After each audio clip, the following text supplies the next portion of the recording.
Allez, Masechet Nedarim, Daf Ain He. Nous sommes arrêtés juste Ain Dalet, Tamoud Bet, en bas de la page. Avant cela, rappelez rapidement, on s'est arrêté sur l'opinion de Rabbi Akiva. On a vu qu'il y avait une marloquette, une discussion. Est-ce qu'une Shomeret Yabam, le Yabam, donc le beau-frère, est-ce qu'il peut, il a la faculté, le pouvoir de pouvoir annuler les vœux, d'accord, de cette Shomeret Yabam, de cette femme qui est en suspens, on va dire, tant qu'il ne l'a pas fait rentrer dans sa maison, donc il n'a pas fait la coupa avec elle, il n'a pas marié. Et on a vu une discussion, Rabbi Eliezer, Rabbi Yoshua, Rabbi Akiva. Selon Rabbi Eliezer, on avait dit qu'il y ait un Yabam ou plusieurs, ça ne change rien. Le Yabam peut annuler les vœux de cette Yébama. Tandis que Rabbi Akiva, je saute, ce qu'on a déjà expliqué hier, Rabbi Akiva, il dit non. On avait vu hier, il dit, Rabbi Akiva, il n'a pas fait de distinction qu'il y ait un Yabam, qu'il y ait deux Yabam, d'accord, qu'il y ait un Mahamar, qu'il y ait des fiançailles qui soient faites ou pas. Dans tous les cas, on a conclu hier, on a dit Kishar Devarim Ken Nedarim. Lui, il tient compte, il dit de la même manière qu'on implique, elle a un statut comme dans d'autres domaines, le même statut, il lui est appliqué concernant les Nedarim. On avait expliqué, Rachid avait expliqué, on le relit rapidement, des Keshem, des Lignan Skila, de la même manière qu'à propos de Skila. Si cette Yevama vient à fauter, donc elle va avec un autre homme, à ce moment-là, elle n'a pas de din comme une Nahara Meurasa. Une jeune fille qui est fiancée, qui vient à fauter, à ce moment-là, Hayevet, elle est condamnée à Skila, condamnée à mort. Il dit qu'elle n'a pas le même din, la Yevama. Donc, on voit qu'elle a un niveau qui est inférieur, qui est différent. Donc, il dit de la même manière qu'on lui applique un statut particulier, pour les Nedarim, également, c'est la même chose. Si le Harous, le fiancé, a la possibilité, en association avec le père ou pas, ça dépend des situations, d'annuler le vœu de cette Nahara Meurasa, il dit, ça c'est pour la Nahara Meurasa, mais pas pour la Yevama. La Yevama, elle a un statut inférieur, donc il ne peut pas annuler. Ça, c'est l'opinion de Rabbi Akiva. Belachon Azé, on termine cette dernière phase. Amar ben Azai, par rapport à ce langage, à cette démonstration de Rabbi Akiva, Amar ben Azai ben Azar a dit, Haval Alecha ben Azai, il s'est parlé à lui-même en quelque sorte. Il a dit, dommage pour toi ben Azai, Shelo Shimashta et Rabbi Akiva, tu n'as pas pu servir, tu n'as pas pu étudier sa service à proximité de Rabbi Akiva, quand il voit de la manière dont Rabbi Akiva répond et les arguments qu'il apporte. Maintenant, on revient à notre sujet. Maï Tanya Kvate. Rappelez-vous, on a dit que toute cette baraïta-là est une baraïta qui vient conforter l'opinion de Rabbi Ami. Rabbi Ami, qu'est-ce qu'il a dit? Il a dit que Rabbi Eliezer, dans quel cadre Rabbi Eliezer dit que le Yabam peut annuler les vœux de la Yevama? Et Rabbi Eliezer ne fait pas de distinction s'il y a un Yabam ou s'il y en a plusieurs. Il dit dans le cas où il y a eu un Mahamar, c'est-à-dire à partir du moment où le Yabam a donné des Kiddushin. Donc, et on a dit cette baraïta va selon l'opinion de Rabbi Ami. Maintenant, d'où on voit que ça va selon l'opinion de Rabbi Ami, qu'il semblerait que Rabbi Eliezer ici pense que dans le cas où il lui a donné un Mahamar, il dit de Katane, ben Shiasaba Mahamar ou ben Shilo Asaba Mahamar. La première réponse qu'on donne, c'est parce que selon les propos de Rabbi Akiva, Rabbi Akiva, qu'est-ce qu'il dit? Il dit qu'il y ait un Yabam ou qu'il y en ait deux, qu'il lui ait donné un Mahamar ou pas. Dans tous les cas, il n'y a pas de différence. Donc, si Rabbi Akiva répond comme cela, ça veut dire que Rabbi Eliezer pense que dans lequel cas il peut annuler les vœux uniquement dans le cas où il lui a donné un Mahamar. Autrement, il n'aurait pas dit s'il y a ou s'il n'y a pas. Deuxième réponse, Inami. Mais Recha de Katane, on apprend de la Recha, du début de la Braïta. Qu'est-ce qu'on a dit là-bas? De Katane, on a dit Mishe Nichnesa Lirshuto, Nigmera Lo. Il dit à partir du moment où Nichnesa Lirshuto, il a fait rentrer dans son domaine, Nigmera Lo, il peut annuler, à ce moment-là, il lui est considéré comme sa femme, c'est-à-dire qu'il peut annuler les vœux. Veid Elo Kadish, si maintenant on va dire qu'il n'y a pas eu de Mahamar, c'est-à-dire qu'il n'y a pas eu de Kedusha, de Kiddushin, qu'est-ce que ça veut dire ici? Qu'il peut lui enlever les vœux s'il n'y a pas eu d'attache. Tifshot mine, Donc, on déduit d'ici, on peut répondre, comment il est Kaddish, comment il va sanctifier, le fait par le fait de lui donner effectivement un Mahamar. On continue. Donc là, on a démontré, quand on a dit que Tanyak Vaté de Rabbi Ami, on a démontré comment cette baraita peut aller selon l'opinion de Rabbi Ami.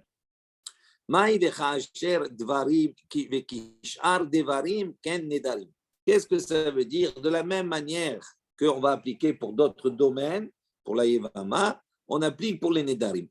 Des Katane, Amar Abba, Achi Katane. Donc, ainsi, on a enseigné, Amar Abba, il a dit, Achi Katane, ainsi il a enseigné. Iata Modé, Shen Chayavim, Skila, Kena'ara Meorasa. Donc, ici, le Rabbi Akiva dit, soyez au moins d'accord, n'êtes-vous pas d'accord avec moi? Shen Chayavim, Skila, que dans ce cas-là, elle n'est pas Chayavet Skila, si elle a fauté. Et donc, Kena'ara Meorasa, comme une Na'ara Meorasa. Donc, si elle n'est pas Chayavet Skila, donc, de la même manière que pour d'autres domaines, les autres choses, c'est-à-dire pour le problème de ce qu'il a, elle n'est pas haïvet, donc la même chose pour les nidarim. Amar Ravashi, Ravashi a dit, Matniti namedika. Ravashi dit, de notre Mishnah, on peut également déduire cela si on est un petit peu médaillé avec le langage de la Mishnah. Qu'est-ce qu'on a dit dans la Mishnah? En yevama gmura leisha, keshem sharusa, gmura leisha. Donc, la yevama n'est pas gmura leisha, n'est pas complètement considérée comme son épouse, elle n'est pas finie entre guillemets pour son mari. Donc ça veut dire que on voit ici que dans ce langage, on la considère comme Isha, comme une femme. Alors il dit la même chose. Il dit puisque elle est, on dit En Gmura le Isha à son mari, donc ça veut dire on donne le statut de Isha. Donc on voit ici chez Asaba Mahamar qui lui a fait obligatoirement le Mahamar. Autrement il n'aurait pas ce statut-là de mari. Isha, non, Isha. Non, Isha, ça veut dire son mari. Mais à partir, puisque Isha, Ish Shela. Très bien. Mais puisqu'on lui dit comme cela, il dit à Omer l'Ishto, pardon, on a dit En Yevama Gmura l'Isha. C'est-à-dire la Yevama n'est pas, Gmura n'est pas terminée pour son mari. Donc si on utilise ce langage, ça veut dire qu'elle a son mari. Donc, si elle est son mari, ça veut dire qu'elle est considérée comme son épouse. Comment elle est considérée comme son épouse si ce n'est qu'il lui a donné un Mahamar? Donc, ça veut dire, qu'est-ce que ça veut dire? Elle est Gmoura Leisha. Oui, mais elle n'est pas Gmoura.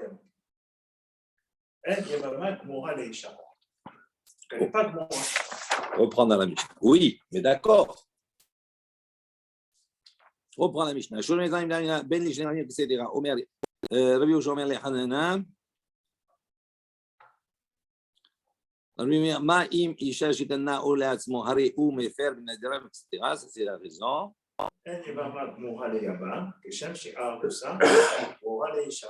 Deux secondes. Amar la en ayevama gmura leisha keshem sharusa gmura leisha. D'accord. Ici il y a marqué le yabam. Il y a un petit aleph. D'accord. C'est ça. Les Isha, il faut changer les Yabam, il faut mettre les Isha. Donc, si on utilise ce langage, quand on dit Amarlo, En Ayibama Gmura Lisha, Kishem Shaharusa Gmura Lisha. Donc, ça veut dire quoi? Ça veut dire que. La Roussa. C'est son mari. D'accord. Donc, si tu utilises le même langage, les Isha, pour la Yevama, ça veut dire pour que la Yevama elle soit considérée les Isha, que le mari son mari, il faut impérativement qu'il lui ait donné Mahamar. Parce que là, il n'y a pas de Mahamar. Donc, c'est l'opinion de Rabbi Eliezer qui dit à partir de quand on va considérer qu'il peut être Néfer, il peut annuler ses Nedarim, qu'à partir du moment où on lui a donné un Mahamar. C'est ça que la Gemara dit. Ok. Est-ce qu'on va démontrer que les Nedarim, non, c'est pas pareil? C'est ça qu'on veut démontrer. De toute façon, une Aroussa et une Yevama, ce n'est pas pareil. C'est ça qu'on veut demander le point. Non. Il y a plusieurs opinions dans la Mishnah. Ok. Rabbi Akiva lui dit effectivement, lui dit, puisque ce n'est pas le même statut. Est-ce qu'il a, parce qu'il a. D'accord. Donc ça veut dire qu'il n'y a pas le même statut. Puisqu'il n'y a pas le même statut, de la même manière que tu fais une différence, par exemple, en ce qu'il a, tu fais une différence aussi en Nedarim. Donc Nedarim, tu ne peux pas l'annuler. Ok. Ça, c'est Rabbi Akiva. Maintenant, Rabbi Eliezer, lui, il n'a pas fait de différence qu'il y ait un Yabam ou deux Yabam, quel que soit. Dans tous les cas, il a dit que le Yabam, il peut annuler les vœux. Maintenant, Rabbi Ami, il a proposé une réponse. Il a dit, comment se fait-il qu'il peut annuler les vœux? Il dit, dans le cas, il lui a donné un Mahamar. Parce que s'il y en a plusieurs, d'accord, ou même s'il y en a un, s'il n'y a pas de lien avec elle, s'il ne lui donne pas de Mahamar, comment il peut annuler les vœux? D'accord, donc ça, c'est Rabbi Ami. Maintenant, l'explication. Dans la. Oui. Pourquoi je vais poser la question? Tania, Kvaté, Rabbi Ami. C'est pas clair ce qu'il a dit avant déjà? Non, c'est pas Pourquoi on compris. lui repose la question? On ne repose pas la question. On revient ici avant. Tu as raté l'épisode d'hier. Hier, on a dit Tania Kvaté de Rabbi Ami. Il y a une baraïta qui va selon l'opinion de Rabbi Ami. Et on a apporté toute la baraïta. D'accord? Mais non, on repose la question. D'où on voit de cette baraïta que ça va effectivement selon Rabbi Ami. Ça veut dire quoi? Ça veut dire que le Rabbi Eliezer qui est évoqué là-bas est un Rabbi Eliezer qui pense selon Rabbi Ami qui lui a donné un Mahamar. C'est ça qui pose la question. Et comment il répond? Il dit selon la première réponse, selon la réponse de Rabbi Akiva, je peux déduire ce que Rabbi Eliezer pense. Pourquoi? Parce qu'il s'oppose à lui. Quand il lui dit qu'il y en ait un ou qu'il y en ait deux, qu'il y ait un Mahamar ou pas de Mahamar, dans tous les cas, il n'y a pas de différence, il ne peut pas annuler. Donc, pourquoi il lui parle de Mahamar s'il y en a ou s'il n'y en a pas? Donc, ça sous-entend que Rabbi Eliezer pense qu'il faut qu'il y ait un Mahamar. Il fait une différence. Ça, c'est la première réponse. La deuxième réponse qu'il lui a donnée, c'est il regarde la récha de la braïta qu'il a apportée. D'accord. Et quand on a fait en Djiravaché, si on est médaille d'Akba à la chose, ça veut dire que si on regarde bien le langage de la Mishnah, on va s'apercevoir qu'on peut déduire, selon Ravashi, du langage de la Mishnah, on peut déduire que Rabbi Eliezer sous-entend que pour être méfer, pour annuler le Neder, il faut qu'il y ait un Mahamar. Pourquoi? Parce que cette Imama-là, il a qualifié de Isha, il lui a donné un mari. Donc, s'il lui a donné un mari comme une Anna Miurasa, donc ça veut dire qu'elle est attachée à lui. Comment elle peut être attachée à lui? Par un Mahamar. C'est tout. OK?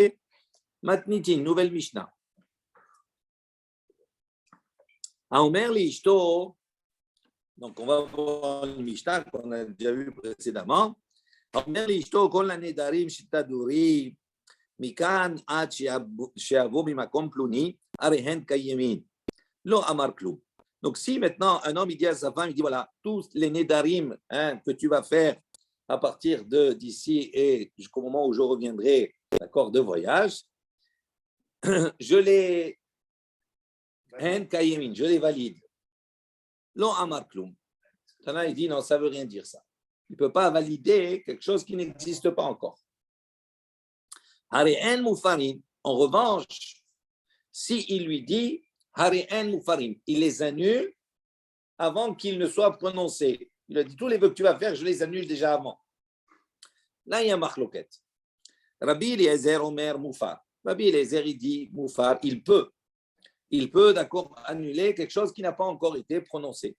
Les Chachamim disent, et non, Moufar, eux, ils ne sont pas d'accord. Ils disent, non, il ne peut pas annuler ces vœux-là. Amar Rabbi Eliezer, il a dit, et il a fait le raisonnement suivant pour appuyer ses dires. Im hafer nedarim shebaou lichlal isur. Lo yafer nedarim shelo baou lichlal isur. Donc, il a dit comme cela. Si hafer nedarim, si on peut annuler des vœux, shebaou lichlal isur, qui sont déjà venus dans l'ensemble, dans le cadre de l'interdit. Ça veut dire quoi? Des vœux qui ont été prononcés. À partir du moment où le vœu il est prononcé, ça y est, il est rentré dans un issour. Si ces vœux-là qui existent, on peut les annuler.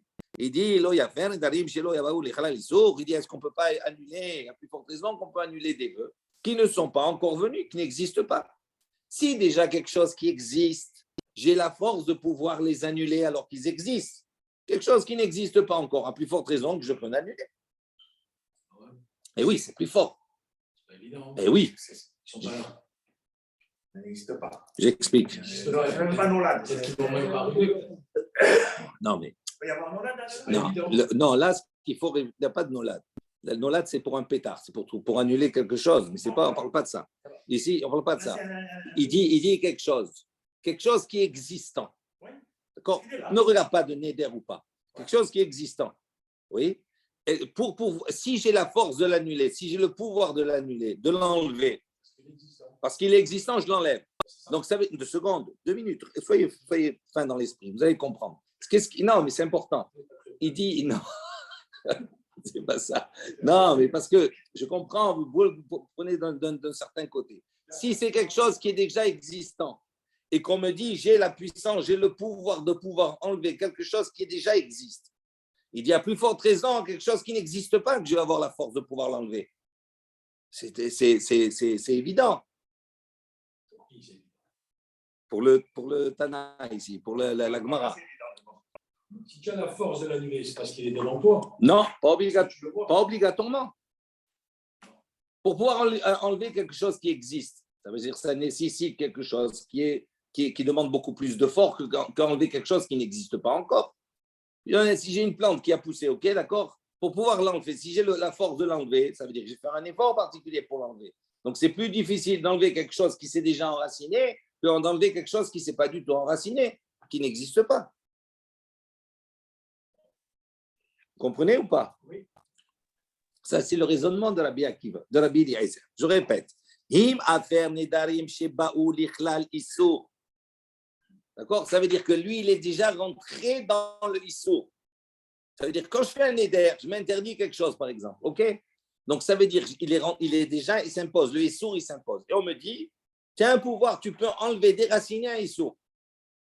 Alors, il dit maintenant, si j'ai le pouvoir de faire cela, il dit, maintenant, un éder qui n'est pas encore venu dans le klal du Issour, est-ce que je peux l'enlever?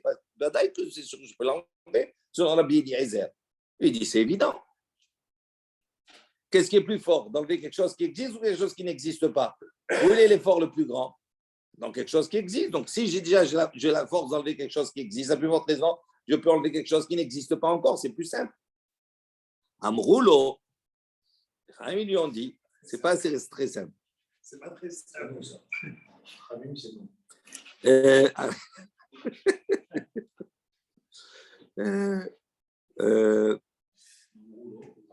2 secondes.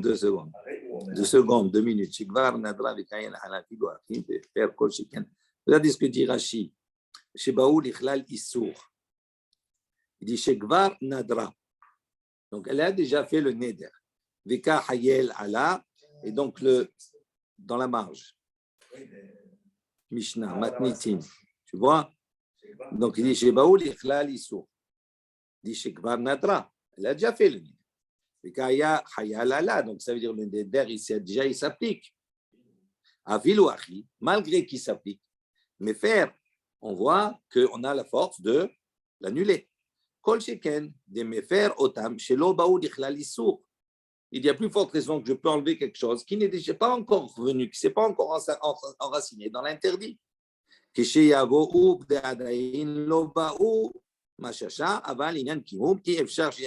verra après la suite. Ok? Donc, Amroulo, les Chachamim lui ont dit Amar Arehu Omer. Il dit non, ils ne sont pas d'accord, les Chachamim dans la Mishnah. Pourquoi? Eux, ils disent, parce que le Passouk, qu'est-ce qu'il dit? Isha yekimenu, Isha yeferenu. La Torah donne le pouvoir, il dit l'homme, le mari, yekimenu, il peut donc valider, et le mari, il peut annuler. Donc, ils disent comme ça, les Chachamim. Donc, on a mis en parallèle les deux notions, la notion de valider et la notion d'annuler. Et donc, les Chaim disent, il dit, un peut s'appliquer que si l'autre s'applique. Ça veut dire, si c'est quelque chose qui vient, c'est-à-dire qui vient dans un cas où on peut valider. Donc, on peut valider, c'est quoi? À partir du moment où il a été prononcé. Il dit, à ce moment-là, la notion de hafara, c'est-à-dire d'annulation, s'applique, mais ne peut s'appliquer uniquement sur quelque chose qui a été déjà prononcé. Il dit, mais si quelque chose n'est pas encore arrivé, d'accord, dans la possibilité de le confirmer, on ne peut pas confirmer quelque chose qui n'existe pas encore. Donc, il dit, c'est pour ça que les Chaim ne sont pas d'accord avec lui. Pourquoi? Parce qu'on avait dit précédemment que tout le monde est d'accord pour dire que si il a à Omer l'ishto, on a dit au début, on a dit pour dire que ça ne veut rien dire. Ça veut dire quoi? Ça veut dire que pour pouvoir confirmer, il faut qu'il soit prononcé. Donc tout le monde est d'accord pour dire cela. Donc Chaim, qu'est-ce qu'ils viennent, ils disent? Puisque le Torah a dit Ishaï Kemenu et Ishaï Ferenu, elle a mis en parallèle la Hakama et la Hafara. Donc pour nous dire que quoi? Que l'un est comme l'autre. De la même manière que la Hakama ne peut pas se faire elle peut pas, la confirmation ne peut pas se faire si le neder n'a pas été déjà prononcé. Donc, la même chose, la hafara, l'annulation ne peut pas se faire si le neder n'a pas été encore prononcé, s'il n'existe pas. C'est logique. Donc, chacun a ses arguments. OK? On va réfléchir un petit peu sur ça. Ibaya Léou, les Rabbi Eliezer, on a posé la question. Selon l'opinion de Rabbi Eliezer, donc Rabbi Eliezer, qu'est-ce qu'il a dit? Il a dit que la hafara, il peut annuler avant même que le neder existe. Avant même que le neder existe, arrive. Maintenant, on a posé une question. Mechal halin ou batlin, odilma lo halin klal. Dit, qu'est-ce que ça veut dire que la hafara, l'annulation, elle précède le neder? Est-ce que ça veut dire que Mechal Halin, c'est-à-dire que le neder, à partir du moment où il a été prononcé, il s'applique, après, Batlin, après les Batel. Mais il y a un moment où il est là, où il a pris fonction. Est-ce qu'on dit que quand il l'annule, c'est quoi annuler à l'avance? Ça veut dire quoi? Ça veut dire qu'on considère d'abord, il s'applique, pendant une minute, il est là, et après, comme il a dit en amont qu'il annule, la hafara, elle s'applique après par la suite. Ou bien, attends, une seconde. Au dilma, ou peut-être, lo haylin klal. Ça veut dire peut-être quoi? Ça veut dire que même avant même que le neder, elle prononce le neder, il est déjà annulé. Donc ça veut dire quand elle va dire le neder, ça ne vaut rien. Ça ne s'applique pas du tout. Il n'y a pas un temps où le neder, il a un temps où il s'applique. Donc c'est ou ça ou ça. Qu'est-ce que ça veut dire selon Rabbi Eliezer? Que la hafara, il peut faire la hafara, il peut annuler avant, d'accord, en amont. Parce qu'il a dit, tous les ndarim que tu vas faire, ils sont annulés. Qu'est-ce que ça veut dire qu'ils sont annulés? Est-ce que je considère qu'il y a un temps où ils vont s'appliquer, après ils s'annulent, d'accord, avec cette hafara qu'il a fait en amont? Ou est-ce que, Bichlal, dès qu'elle va dire quelque chose, ça n'a pas de sens, ça n'a pas de valeur? Ça, c'est la question qu'on a posée. Il dit, les maïn afkamina, concrètement, qu'est-ce que ça change? Ça ne change rien. Il faut que ça rallume un peu, que ça prend un peu effet. Pourquoi? Sinon, le bitoul. Mais le bitoul, il s'applique au début. Ça veut dire, toi, tu viens de dire, je fais un neder. Ça ne sert à rien de faire un neder. De toute façon, il est annulé d'avance. Donc, il n'y a pas. Tout est annulé. Mais je veux dire, quand il. Attends, 2 secondes. Comme un machouk, je veux dire. Oui, pourquoi? C'est quelque chose. Non, pas obligatoirement. Il faut une demi-seconde qui s'apprend. Non, pas obligé. En fait, sur Rabbi Eliezer, ils n'ont aucune limite à la fin. Là, on pose une question. On dit, quand il dit, Rabbi Eliezer, il dit, l'homme, il dit à sa femme, tous les nedarim que tu vas faire de maintenant jusqu'à un certain temps, ils sont annulés. Qu'est-ce que ça veut dire qu'ils sont annulés? Est-ce que ça veut dire qu'elle n'aura même pas besoin de les prononcer? Parce que même si elle les prononce, ça n'a pas de valeur. Donc, ça ne prend pas d'effet de suite, il n'y a aucun effet. Ou bien ça veut dire, non, qu'il y a un effet, ça prend, et après on annule. Est-ce que ça veut dire cela? Maintenant, la Gemara, elle pose une question intéressante d'abord. Vous allez voir la subtilité. Les Ma'inaf Kamina, concrètement, qu'est-ce que ça change? Parce que de toute façon, que ça prenne et que ça s'annule, ou que ça s'annule avant même que ça prenne, qu'est-ce que ça change? C'est annulé dans tous les cas. Il ne lui donne pas une limite de temps. Oui, il lui a dit, non, pas une limite de temps. Il lui a dit tous les vœux que tu vas faire à partir de maintenant jusqu'à que je revienne. Donc, s'il est parti un mois, tous ces vœux pendant le mois, moi, je les annule. Et si par un an, il va le dire. S'il lui a dit comme ça un an, ben oui, alors quel problème? Ça ne change pas, on s'en fout. Là, je reviens de voyage. Un peu méprisé que sa femme. Pourquoi? Tous les vœux que tu fais, je les annule. Eh bien, oui, au contraire. Mais de toute façon, il a le pouvoir de les annuler en temps normal. Qu'est-ce que tu veux? Mais ce n'est pas n'importe quel vœu. On parle des vœux qui sont problématiques, mais on ne revient pas sur cela. Donc maintenant, la Gemara dit les Ma'inaf Kamina. Concrètement, ça change. De toute façon, il est annulé le vœu. Il dit Kegon. Kegon, de atfis aharina bahadin nadra. Il dit voilà, on est dans un cas. La femme, elle dit comme cela, elle dit moi je veux être nazira. Et il y a un autre à côté, un homme à côté, il lui dit moi aussi. Ça veut dire que le neder de celui qui est à côté, il s'appuie sur son neder à elle. I amrat halin havia tefisuta. Si tu vas dire maintenant que le neder qu'elle a prononcé, il est halin, c'est-à-dire il a un temps où il s'applique. À ce moment-là, le neder de l'autre, qui s'appuyait sur son neder à elle, son engagement à l'autre, il s'applique aussi. Tfisuta, ça veut dire il est tafous, il a accroché, il a pris. Si maintenant tu vas dire lo halin, qu'il n'y a pas de neder, il n'y a pas un temps où il s'applique. Lo ika mamasha, dit à ce moment-là, il n'y a pas de, comment on dit mamacha, c'est-à-dire il n'y a pas de substance, corps, et donc s'il n'y a pas de substance, donc le neder de l'autre, quand il dit moi aussi, il s'applique sur quoi? Sur rien, sur le vide. Donc l'autre, il n'a pas de neder, ça ne s'applique pas aussi. C'est pas concret. Donc il dit voilà la différence à la question qu'on pose. Il peut y avoir une différence. Il a trouvé cela, tu as raison. Alors, donc on a la question, vous vous rappelez la question. Est-ce que halin ou le halin? Ok? Tashma, bien écoute, on va essayer de répondre. Amar Rabbi Eliezer, il a dit comme ça.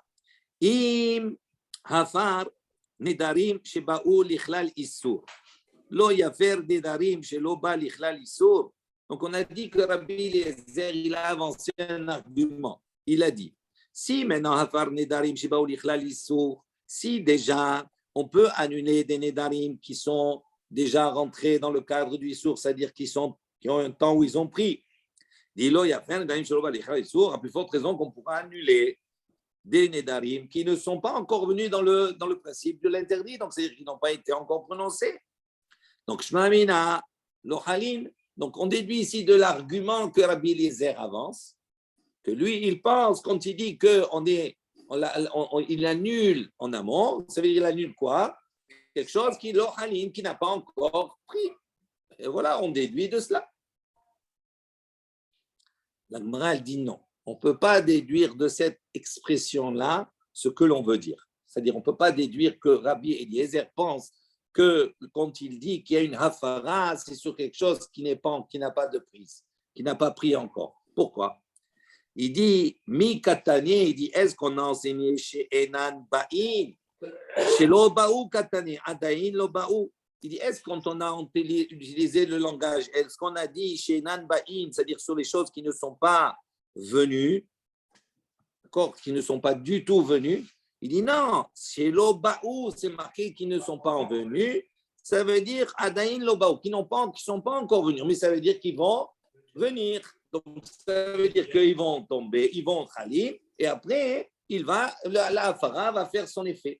Le bitoul. Enfin, ça y est, j'ai réglé le réveil. Hein. J'ai réglé l'heure. Ah, il est à l'heure maintenant. 18h05. Merci beaucoup. Au moins, tu penses à moi, toi. Tout le monde y pense à toi. Je sais pas comment on fait pour. C'est pas grave.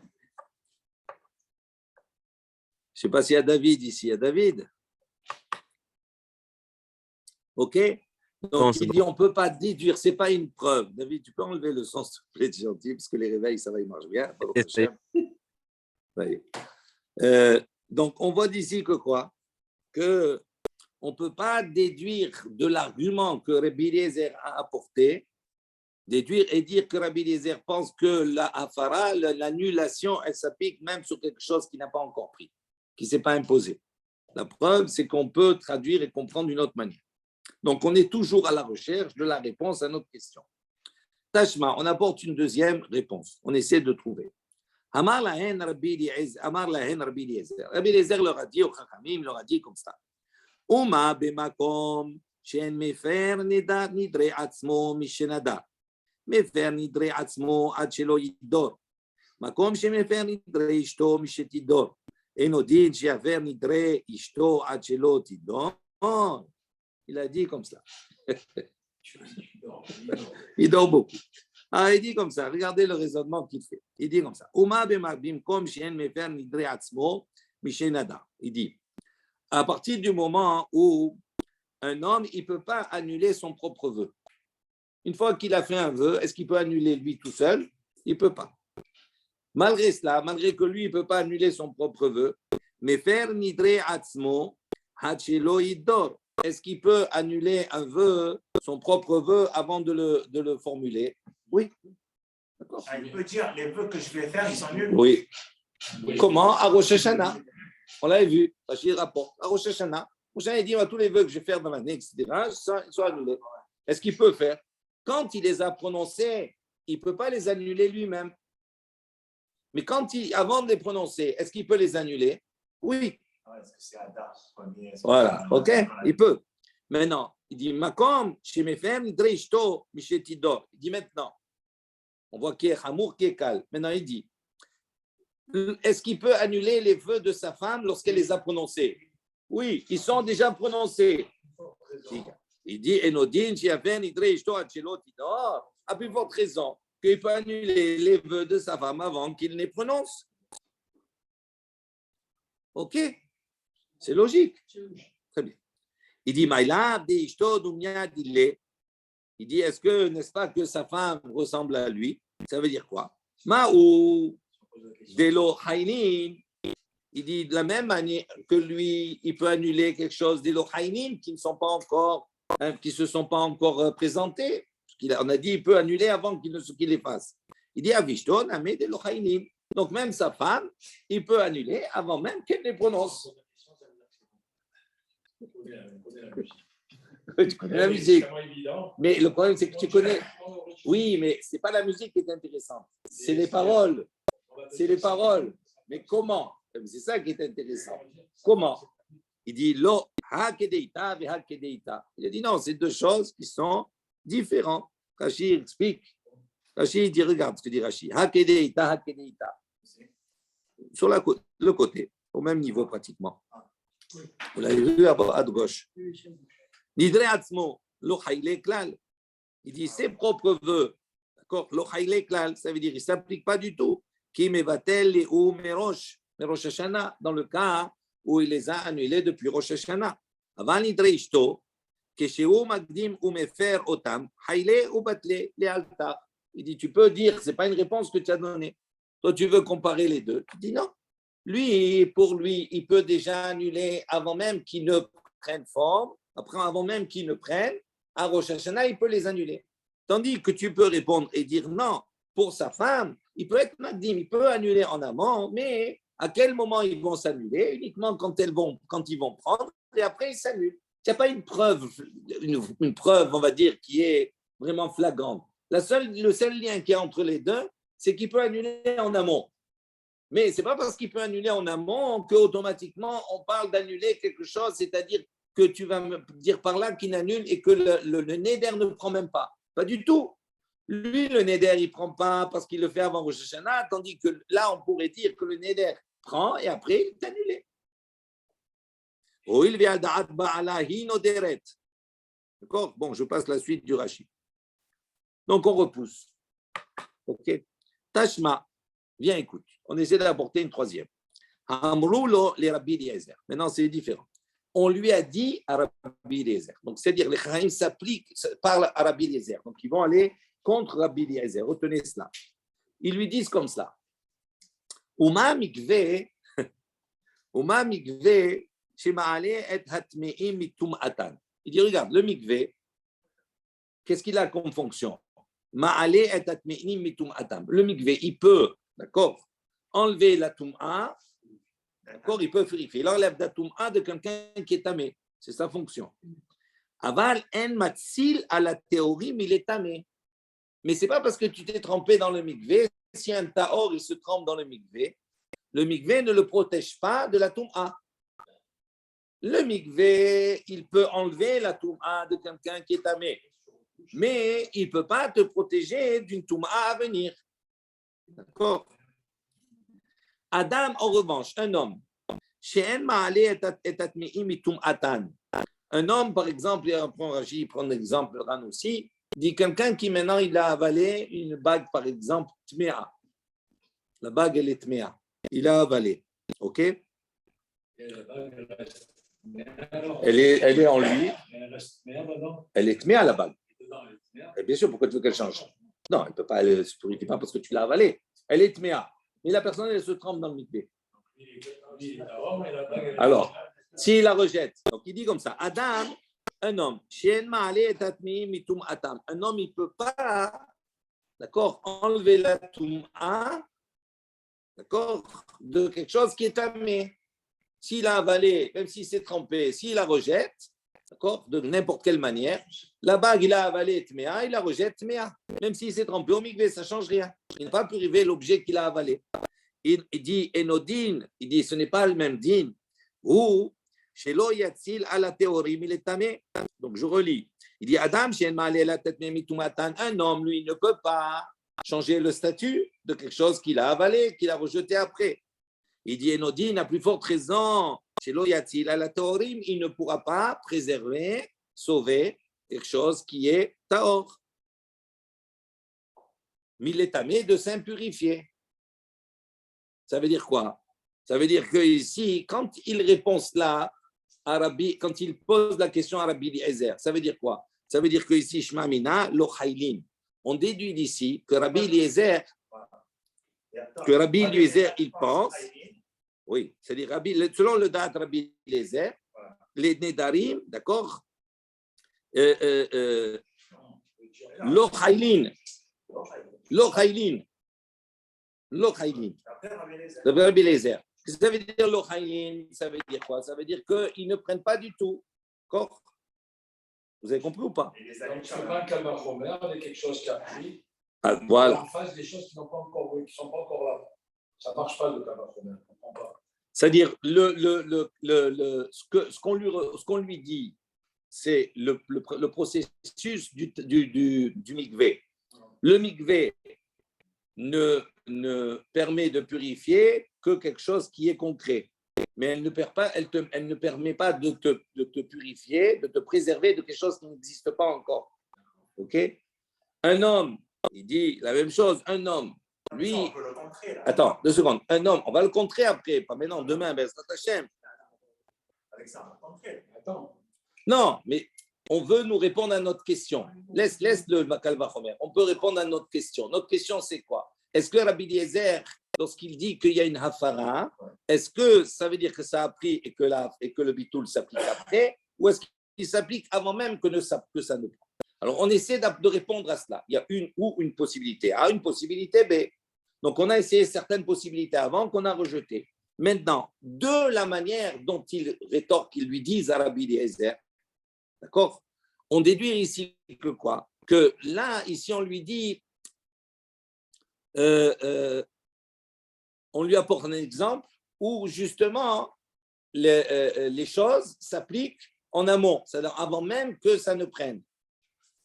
Alors il dit, puisqu'on lui rétorque et on lui dit que voici quelque chose qui s'applique avant même que ça ne prenne, donc ça sous-entend que lui, il pense différemment de cela. Autrement, on ne l'aurait pas interrogé sur cela. Donc, qu'est-ce qu'il pense? L'ochaïlin, ça veut dire que c'est quelque chose qui ne prend pas. C'est plutôt l'inverse que je dis. Je reprends dans les mots. Regardez. Il dit comme ça.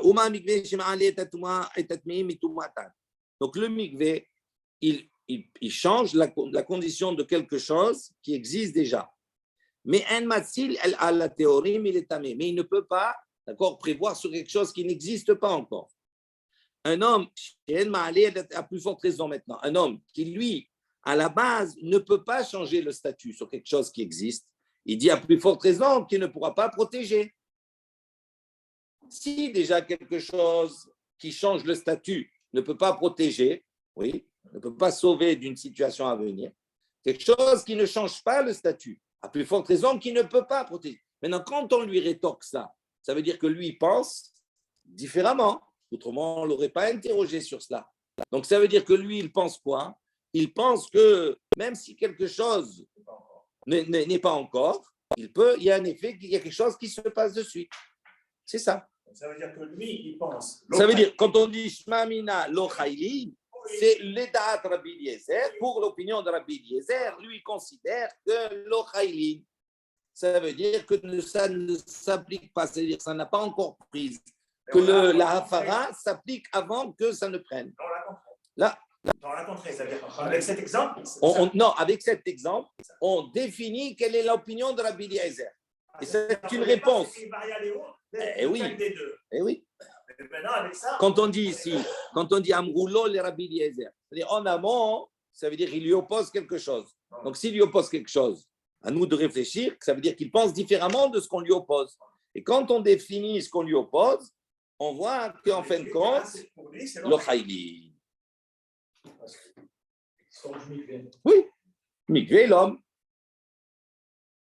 Parce qu'un homme qui avale une bague tamée et qui rentre dans un mikvé, la bague elle restera tamée. Oui, Et un homme qui avale une bague tahor, même s'il se rend tamé, la bague elle restera pareille. Donc, elle tu reste ne tahor. peux pas te baser sur un truc qui ne peut pas arriver. Parce que Rabbi Eliezer, qu'est-ce qu'il dit? Ils sont en marloquette sur ça. Rabbi Eliezer, qu'est-ce qu'il dit? Quoi? Pour moi, à Rosh Hashanah, j'annule mes vœux. Je ne Mhm. vais pas annuler les vœux de ma femme qui vont arriver. C'est ça qu'il dit, lui. C'est ce que dit Rachid ici. Makom j'ai malé à toi et toi. Pour sa femme. Non, pour lui déjà. Oui, lui, il annule ses vœux à lui. Il n'a pas encore fait. À Rosh Hashanah, il annule les vœux qui ne sont pas arrivés. À plus forte raison, je vais annuler les vœux de ma femme qui ne sont pas arrivés. Le Ran, il dit comme ça. Tanashma, il dit Tashma, Amroulo, les Rabbi Eliezer, Mikvé, Yochiyah. Mikvé, c'est une preuve.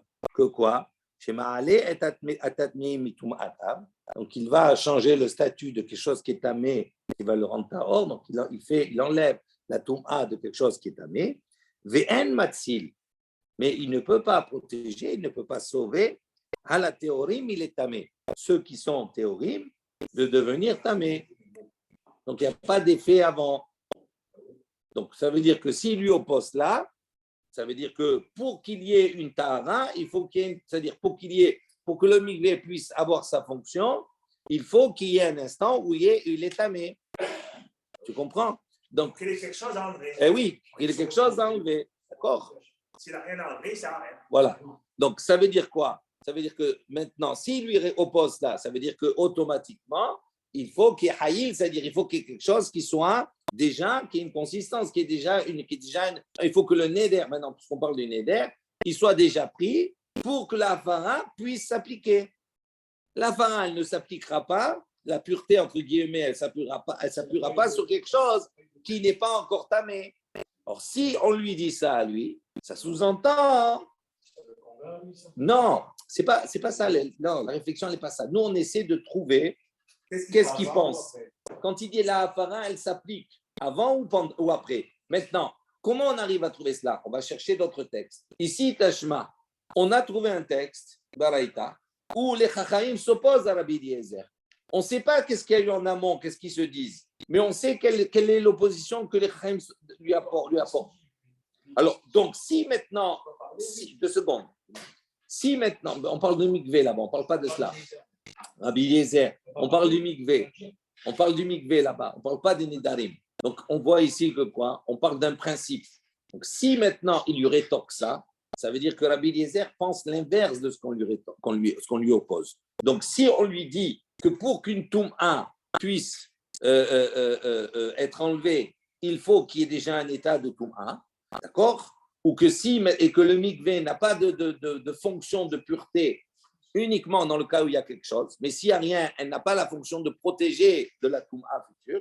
Il dit la même chose, le neder, pour que la hafara maintenant, pour actualiser, pour que la hafara, elle ait une fonction, il faut obligatoirement qu'il y ait quelque chose déjà sur quoi elle va s'appuyer. Donc, ça veut dire que les chachamim pensent, haïl, ça veut dire qu'il faut que déjà elle s'appuie, après le bitul s'applique, après la hafara s'applique. Mais en amont, il faut déjà que le neder il soit considéré comme un neder. Tandis que s'ils opposent ça à Rabbi Eliezer, ça veut dire que Rabbi Eliezer pense l'inverse. Il pense que malgré que le neder ne soit pas là, la hafara s'applique. Malgré que... Mais c'est ça la déduction qu'on veut faire. C'est ça la déduction.